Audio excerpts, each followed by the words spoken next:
11 sentyabr hücumundan 9 gün sonra Amerika Birləşmiş Ştatlarının prezidenti George Bush Konqres tribunasında tarixi bir çıxış etdi və gözlənildiyi kimi hücumun səbəbkarının birbaşa Bin Laden və onun kölgə təşkilatı Əl-Qaida olduğunu açıqladı. Bu açıqlama yeni bir əsrin başlanğıcı idi. Taliban rejimi Bin Ladeni təslim etməyi rədd edincə terrorla mübarizə doktrinası elan olundu və Əfqanistan işğalı başladı.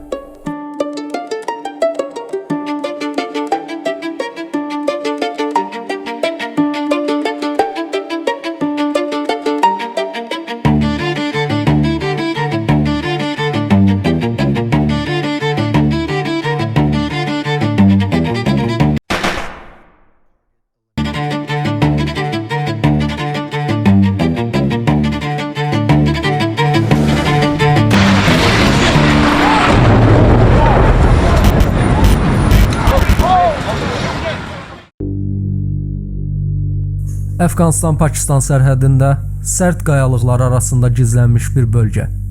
Tora Bora dağları. Artıq intiqam vaxtı idi. Amerika 3 dekabr 2001-ci ildə özündəki ən böyük təyyarələri bölgəyə göndərdi və tam 16 gün ərzində göy alov püskürdü. Tora Bora fasiləsiz atəş yağışına tutuldu. Bu hücum 2-ci Dünya müharibəsindən bəri görülmüş ən ağır bombardman kimi tarixə keçdi. Ümumi təsir Hiroşimaya atılan atom bombasının 1/3-nə bərabər idi. Dağlar sözün əsl mənasında xəritədən silindi. Bombardmandan sonra aparılan quru əməliyyatında Bin Ladenin cəsədi tapılmadı. Amma kəşfiyyat hesabatları onun öldüyünü deyirdi. Bu qeyri-müəyyənlik davam edərkən 2002-ci ilin əvvəlində Əl Cəzirə ekranlarına düşən bir video bütün balansı pozdu. Usama Bin Laden sağ idi. Üstəlik heç qaçırmış kimi də görünmürdü. Videoda saqqalını darıyır, nəsə içir və Amerika hücumlarını tənqid edirdi. Panika içində deyildi. Əksinə, dünyanın ən güclü ordusuna meydan oxumuş və sağ qalmağı bacarmış biri kimi sakit və özünə arxayın şəkildə kameraların qarşısındaydı. O tarixdən sonra Usama Bin Laden sanki buxarlanıb yox oldu. Prezident George Bush dəfələrlə Bin Ladenə yaxınlaşdıqlarını desə də, illərlə heç bir izə rast gəlinmədi. CIA bütün gücü ilə çalışsa da Usama Bin Ladenə çata bilmədi. Üstəlik Bin Laden bəzən Əl Cəzirə vasitəsilə videolar yayımlayır, Amerikanın qlobal nüfuzuna böyük zərbə vurur və onun super güc imicini yerlə yeksan edirdi. Bu videolar hər dəfə CIA tərəfindən analiz edilir və hamısının həqiqi və aktual olduğu təsdiqlənirdi. 11 sentyabrdan sonraki bir neçə ayda Əl-Qaidəni çökərdəcəyi gözlənilən Amerika trilyonlarla dollar xərcləməsinə baxmayaraq Usama Bin Ladeni tapa bilmədi. Ta ki Obamanın seçkilərinə cəmi bir il qalana qədər. Ağ Ev müxbirləri yeməyi ənənəvi olaraq hər il keçirilən və Vaşinqtonun siyasi ikiyüzlülüyünü səhnəyə çıxaran ən dəbdəbəli tədbirlərdən biridir. Bu tədbirdə media şefləri, jurnalistlər, siyasətçilər və məşhurlar bir araya gəlir. Amma 2011-ci ildəki təşkilat tarixə tam fərqli bir qeydlə düşdü. Həmin gecə Prezident Barack Obama ənənəyə uyğun olaraq salonda idi və Donald Trump ilə lağ etməklə məşğul idi. Prezident nə qədər rahat bir mənzərə sərgiləsə də, o ilki tədbirin planlanması vaxtı demək olar ki, faciəvi dərəcədə gərgin idi. Gülüşlərin havada uçuşduğu tədbir davam edərkən, eyni saatlarda dünyanın o biri ucunda Əfqanistandakı xüsusi bir SEAL birliyi gizli bir əməliyyata hazırlaşırdı. Hədəf Usama Bin Ladenin gizləndiyi düşünülən bir yaşayış məkanına basqın etmək idi. Prezidentin qalaya qatılıb-qatılmaması mövzusunda Ağ Evdə bir çox müzakirələr oldu. Sonda gizliliyi təhlükəyə atmamaq üçün hər şeyin normal axarında davam etdiyi görüntüsünü vermək məqsədi ilə prezidentin tədbirə qatılmasına qərar verildi.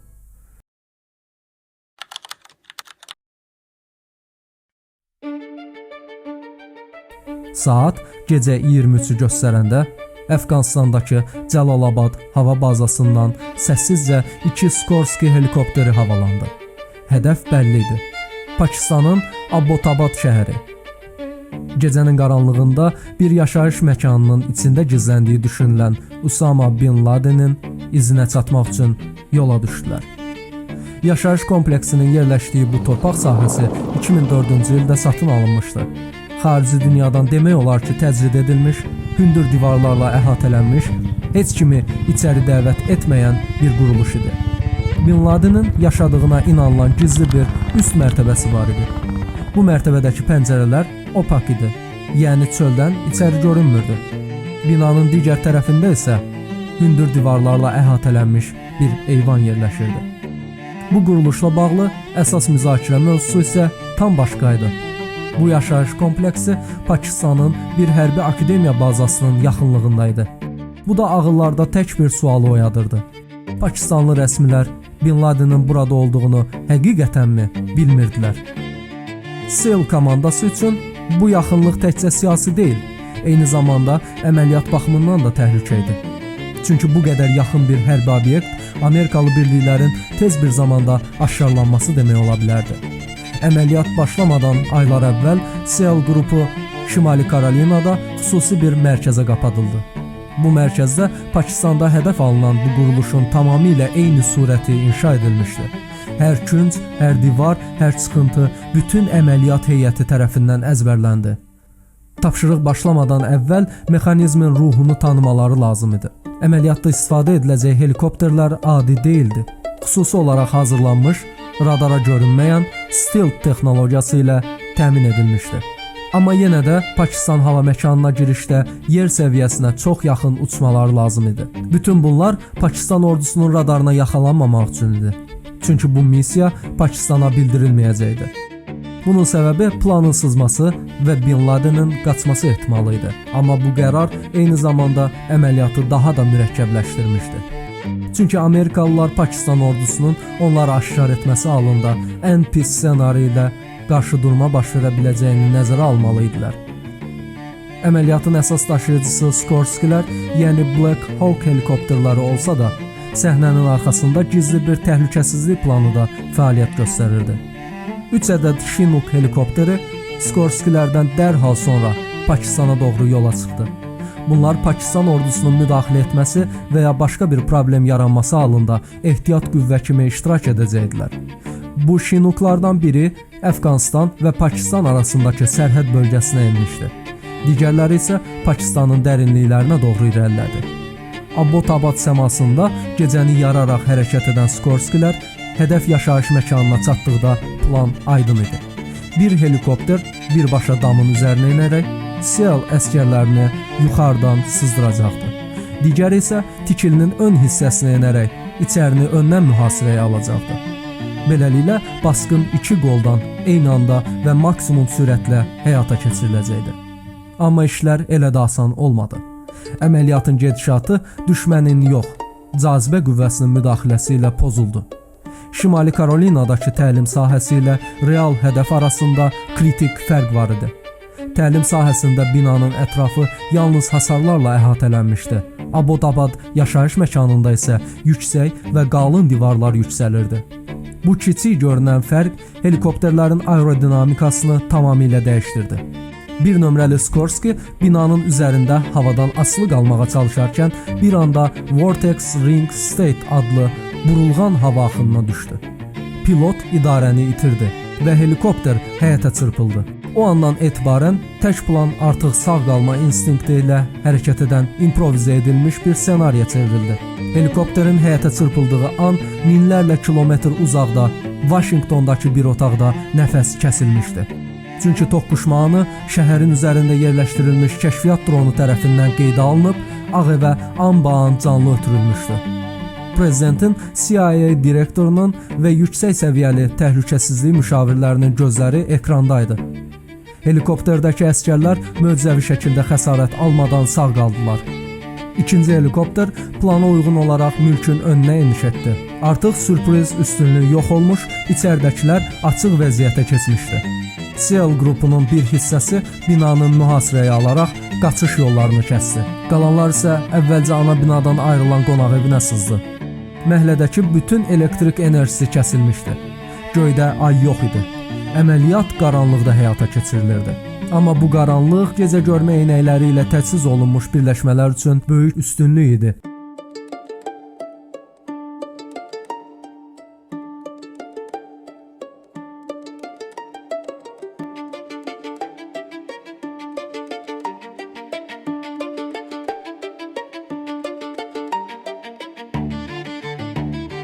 Qonaq evinə daxil olduqda içəridəki ilk hədəflə qarşılaşma uzun çəkmədi. Usama bin Ladenin illərdir əlaqə kanalı kimi istifadə etdiyi Əhməd Əl-Küveyti idi. Əl-Küveyti ilə toqquşma başladı. O silahını doğrultdu və atəş açdı.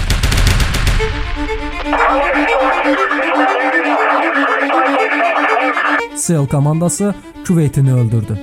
Yanındakı həyat yoldaşı isə yaralandı. O andan etibarən hər bir addım Bin Ladenə daha da yaxınlaşmaq deməkdir. Bu əməliyyatın ipucları aylar əvvələ gedib çıxırdı. CIA Bin Ladenin gizləndiyi yer haqqında ilk siqnalı Əbu Əhməd Əl-Küveytinin mobil telefonundan almışdı.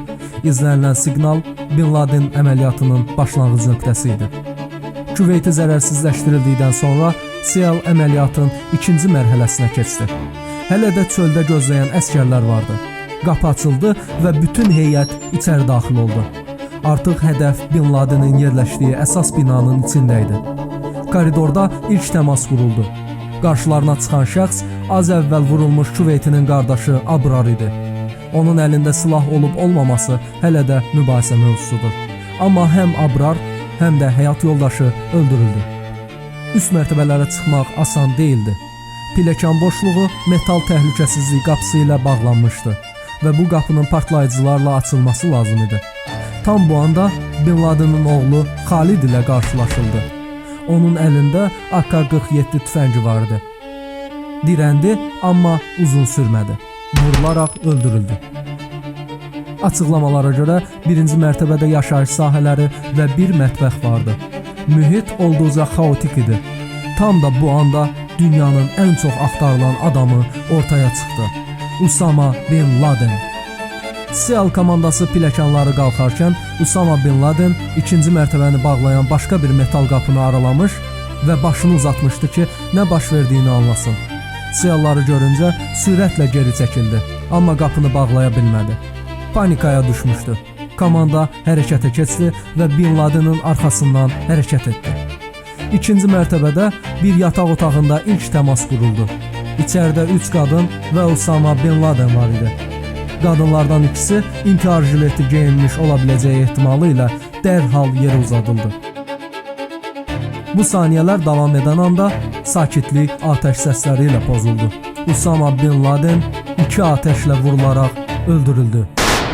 Dünyanın illərdir nəfəsini tutaraq gözlədiyi an bir neçə saniyəlik xaosla sona çatdı. Otaqda 2 dolu silah olsa da Bin Ladenin o anda silahsız olduğu bildirilirdi. Eyni hesabatda qeyd olunurdu ki, Bin Laden qaçış vəziyyətində istifadə etmək üçün 500 avro və telefon nömrələri tikilmiş bir geyim geyinmişdi. Lakin ikinci mərtəbədə baş verənlər hələ də mübahisəlidir. Əməliyyatın bu anı həyati hissəsi ilə bağlı danışılanlar hələ də böyük sirlərdən biridir. Rəsmi açıqlama belə olsa da, bəzi mənbələr onun koridorda vurulduğunu, sonra otağa daşındığını iddia edir. Həmçinin neçə SEAL atəş açdığı və ümumilikdə neçə güllə atıldığı heç vaxt tam aydınlaşdırılmayıb. Bin Laden öldürüldükdən sonra geri sayım başladı. SEAL komandası vaxt itirmədən binanın hər küncünü diqqətlə axtarmağa başladı. Hər növ rəqəmsal izlər diqqətlə toplandı. Kompüterlər, mobil telefonlar, flash yaddaş daşıyıcıları. Bura artıq döyüş sahəsi deyil, bir məlumat mədəninə çevrilmişdi. Amma içəri düşündüklərindən də dolu idi. Çünki əvvəldən haqqında hesabat verilməmiş çoxlu uşaq da binada idi.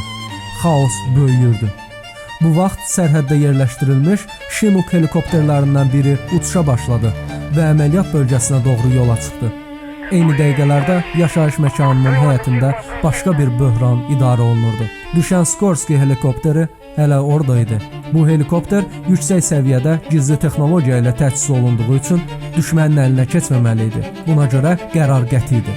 Yox ediləcəkdi. Partlayıcılar yerləşdirildi və helikopter havaya uçuruldu. Bin Ladenin cəsədi sağlam olan Skorsky'də digər bütün sübutlar və komandaya gələn Chinook helikopterlərinə yükləndi. Helikopterlər basqın binasından havalandıqda Pakistan radarları tərəfindən aşağılanmışdı.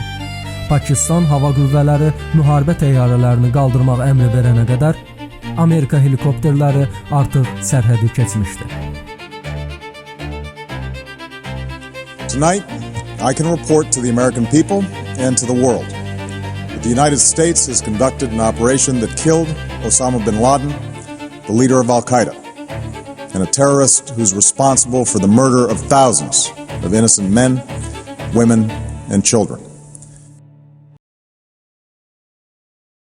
Bəs Usama bin Ladenin cəsədinə nə oldu? Burada isə mübahisələr ortaya çıxır. ABŞ kəşfiyyat hesabatlarına görə SEAL komandası ilə birlikdə Əfqanistandakı Bagram hava bazasına gətirildi. Burada DNT testi aparıldı, üz tanıma sistemi istifadə edildi və şəxsiyyəti təsdiqləndi. Daha sonra isə İslam adətinə uyğun şəkildə yuyuldu və kəfənləndi. Sonra Amerika döyüş gəmisi Carl Vinson ilə Ərəb dənizinə aparıldı və cəsəd dənizə atıldı. Səbəb belə izah olunurdu: Bin Ladenin məzarı müqəddəs yerə çevrilməməlidir. Lakin bu qərar dünya miqyasında böyük mübahisələrə səbəb oldu və bir sıra konspirasiya nəzəriyyələrini ortaya çıxardı. Bin Laden həqiqətən öldürülmüşdü, yoxsa bütün əməliyyat yalnız bir nümayiş idi? İlk konspirasiya nəzəriyyəsi elə buradan doğdu. Belə bir əməliyyat əslində heç baş verməyib. Bu yalnız Vaşinqtonun səhnəyə qoyduğu bir teatr idi. Həm də seçkilərdən bir il əvvəl teoriyalara görə Bin Laden əməliyyatı Obamanın 2012 seçkiləri öncəsi əlini gücləndirmək üçün hazırlanmışdı. Zamanlama təsadüfi yox, stratejik idi. Əməliyyatın Ağ Ev müxbirləri ilə keçirilən axşam yeməyi kimi maksimum diqqət çəkən bir anla üst-üstə düşməsi də bu nəzəriyyəni dəstəkləyən bir detal kimi önə çıxır. Ardınca verilən açıqlamada Obama Bin Laden təhlükəsini aradan qaldırdıq dedikdə bu söz yalnızca terrora qarşı deyil, seçici fikirlərinə qarşı da deyilmişdi. Çünki həmin gecə yalnız bir adam deyil, bir imicdə hədəfə alınmışdı. Qərarsız seçicinin inamı. Bəs Usama bin Laden həqiqətən öldürüldü, yoxsa sadəcə bir hekayə yazıldı? Bu tarixi əməliyyatdan sonra ortada heç bir dəlil yox idi. Əgər bu dünya tarixinin ən çox axtarılan adamı idisə, niyə bir dənə də foto göstərilməmişdi? Açıqlamalara görə Amerikanın tarixindəki ən qanlı hücumun təşkilatçısı sürətlə və səssizcə aradan qaldırıldı. Cəsədi dənizə atıldı. Bəs bu doğrudanmı düzgün idi? Həqiqətən bir qələbə mi qazanıldı, yoxsa dünya Hollywood rejissorluğu ilə qurulmuş siyasi bir şouya şahidlik etdi? Daha da önəmlisi, autopsiya hesabatı yoxdur. Dərc olunmuş DNT məlumatları yoxdur. Ölüm anına dair heç bir video və foto yoxdur. Halbuki əməliyyatda iştirak edən SEAL əsgərlərinin çoxunda sinə və kask kameraları vardı. Bu görüntülər bu günə qədər heç vaxt yayımlanmadı.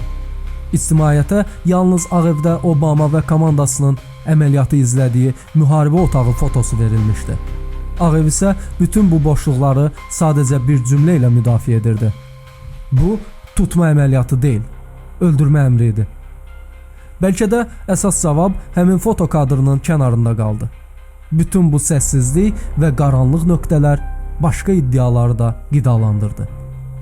Bəzilərinə görə Bin Laden çox daha əvvəl 2002 ilə 2006 arasında artıq ölmüşdü və 2011-də olanlar sadəcə bir bağlanış mərasimi idi. CIA-nin 11 sentyabrdan sonra tam 10 il boyunca Bin Ladenin izinə rastlamaması da bu nəzəriyyəni gücləndirən məqam idi. Hətta 2007-ci ildə Pakistanın sabiq baş naziri Benazir Bhutto verdiyi müsahibədə Bin Laden çoxdan ölüb deməsi böyük əks-səda yaratmışdı. Bəs Bin Laden həqiqətən 2011-də öldürüldü, yoxsa çoxdan bastırılmış bir adamın üzərinə siyasi final yazıldı? Bəzi nəzəriyyətçilər isə Bin Ladenin bu gün də sağ olduğunu iddia edir. Mümkünsüzdürmü? Xeyr. Əgər bu gün yaşasaydı, 68 yaşında olardı. Amma sağdırsa belə azaddırmı, yoxsa Amerikanın əlindədir? Bilinmir. Axı heç kim cəsədini görmədi. Əgər həqiqətən sağ ələ keçirilmişdisə, belə kritik bir fiquru edam etmək CIA üçün böyük bir kəşfiyyat itkisi olardı. Bəzən düşməni öldürməkdənsə onu səssizcə əlində saxlamaq daha böyük strategiya olur. Konspirasiya nəzəriyyələri uzanıb gedir. Amma faktlar tarixdə açıq şəkildə durur. Bin Laden basqınından sonra yaşananlar şayələrin fövqündə konkret izlər buraxdı. Əməliyyatdan dərhal sonra bölgəyə axışan jurnalistlər evin dağılmış hissələrini xatirə kimi toplamağa başladılar. Bunun ardından Pakistan rəsmiləri evi tamamilə sökdü. Ancaq ən böyük mübahisə basqın zamanı həyətə çırpılan helikopterin qalıqları ilə bağlı idi. İddialara görə qalıqların böyük hissəsi Pakistanın əməkdaşlığı ilə Çin kəşfiyyatının əlinə keçmişdi. Bu iddia Vaşinqtonla Pakistan arasında soyuq küləklər əsirdi. Pakistan xalqının gündəmində isə tamamilə başqa suallar vardı. Bu helikopterlər necə olub radara yaxalanmadan ölkəyə girə bildi? 3 mərtəbəli, hündür divarlı, elektrik olmayan, izolyasiya edilmiş bir bina illərlə heç kimin diqqətini çəkmədi. Üstəlik bu bina ölkənin ən nüfuzlu hərbi akademiyasına bu qədər yaxın ikən Usama bin Laden gizləndi, yoxsa gizlədildi? Sonralar ortaya çıxan başqa bir detal isə gərginliyi daha da artırdı. CIA basqından əvvəl yaşayış yerini izləmək üçün Pakistanda saxta peyvənd kampaniyası təşkil etmişdi. Məqsəd uşaqlardan DNT nümunəsi alaraq Bin Ladenin ailəsi ilə uyğunluğu yoxlamaq idi. Bütün bunların üzə çıxmasından sonra Pakistan ölkədəki Amerika agentlərini bir-bir tapıb ölkədən çıxarmağa başladı. 2011-ci ildəki basqına qatılan SEAL qrupunun bəzi əsgərləri aylar sonra Əfqanistanda baş vermiş bir helikopter qəzasında həyatını itirdi. Bu hadisə bir çox ekspert tərəfindən intiqam əməliyyatı kimi şərh edildi.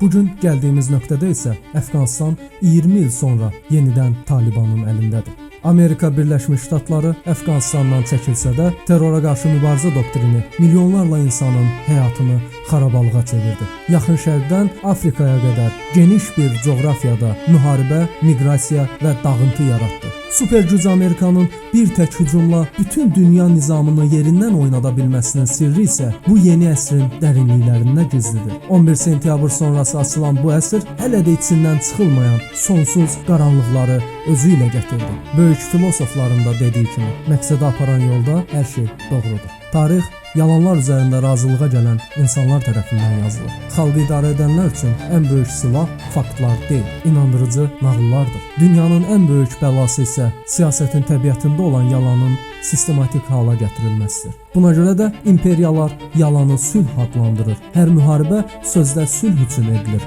Halbuki sülh adlandırılan yalan yalnız başqa bir müharibənin başlanğıcıdır.